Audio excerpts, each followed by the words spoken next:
Moi, je mesure totalement ce que vous vivez.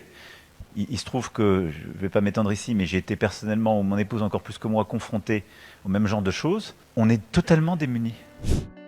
Emmanuel Macron a échangé avec des lecteurs du groupe de presse régional EBRA à Mirecourt dans les Vosges autour de la problématique des réseaux sociaux et de la désinformation. Et le témoignage d'une professeure, harcelée sur les réseaux sociaux par un homme diffusant des images d'elle détournées par IA, a particulièrement parlé au président de la République. Moi, je mesure totalement ce que vous vivez. Il se trouve que, je ne vais pas m'étendre ici, mais j'ai été personnellement, ou mon épouse encore plus que moi, confronté au même genre de choses. On est totalement démunis. C'est-à-dire que ça prend un temps fou, ça continue, les gens le voient, il y a des fadas pour penser que c'est vrai, et puis ça vous mine. Brigitte Macron est en effet confrontée depuis plusieurs années à une campagne de désinformation affirmant que l'épouse du président est née homme. Le couple présidentiel est par ailleurs en pleine action judiciaire contre l'influenceuse complotiste Candace Owens, qui a largement propagé la rumeur aux États-Unis.